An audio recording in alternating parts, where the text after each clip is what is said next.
Hello viewers, আশা করি সবাই ভালো আছেন। আসসালামু আলাইকুম। খাতা ও পেন্সিল নিয়ে বসে পড়লাম আর্ট করার জন্য। অনেকক্ষণ চেষ্টা করে এই আর্টটা করলাম, কিন্তু আমি জানতাম না এটার নাম কি। আর্ট করার পরে আমি আমার মেয়েকে জিজ্ঞেস করলাম যে এটার নাম কি।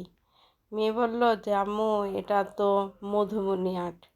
তো ওই সময় আমি জানতে পারলাম যে এটা মধুবনী আর্ট। যাই হোক, ক্যামেরা বন্ধ অবস্থায় আমি এটা আর্ট করে নিয়েছি। আর ক্যামেরার সামনে আর্ট করলে ভিডিওটা অনেক বড় হয়ে যায়। ওই সময় টেনে টেনে ভিডিও এডিট করলে সবাই বলে যে আপা কিছু বুঝতে পারছি না। পেন্সিল দিয়ে যে আর্ট করেছি এটার পুরাটার উপর কলম দিয়ে এখন আর্ট করে নিব। কলমটা যেন কেমন একটু ছড়ায় ছড়ায় যেতেছে। যাই হোক, এই ভাঙাচোরা হাত আর ভাঙাচোরা কলম দিয়েই কাজ সারতে হবে। ঠান্ডায় গলা বসে গেছে, একদম ফাটা বাঁশের মতো কণ্ঠটা লাগছে। ভয়েস দেওয়ার সময় পৃথিবীর সমস্ত আওয়াজ কোত্থেকে যে আসে কিছুই বুঝতে পারি না। এই ভিডিওটা দেখছেন এমন কেউ যদি জানেন যে এটা আর্ট করার জন্য কোন কলম সবচেয়ে ভালো, প্লিজ একটু কমেন্টে জানাবেন।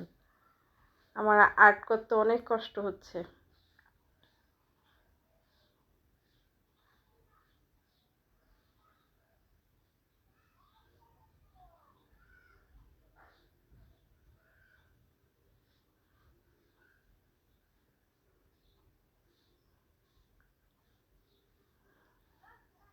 যাই হোক, কোনোভাবে আর্ট করলাম। ভিতরে এই দিকটা একবারে দেওয়াই যাচ্ছে না, ছড়ায় যেতেছে।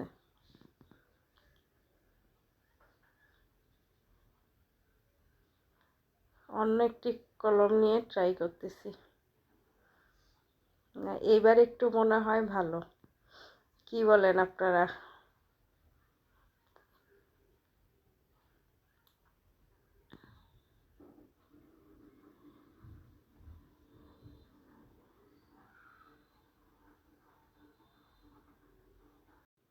এভাবে প্রত্যেকটা ফুলের পাপড়ির মধ্যে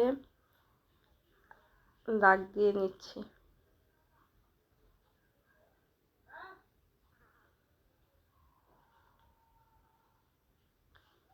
একই নিয়মে পুরাটা আমি করে নেব।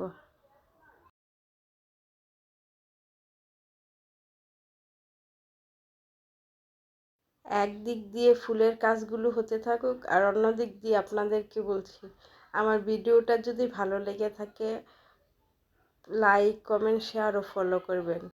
বেশি বেশি শেয়ার করে অন্যদের সামনে ভিডিওটা যাওয়ার সুযোগ করে দিবেন। তো আজ এ পর্যন্তই, সবাই ভালো থাকবেন। পরবর্তী অন্য কোনো ভিডিও নিয়ে আপনাদের সামনে হাজির হব। আল্লাহ হাফেজ।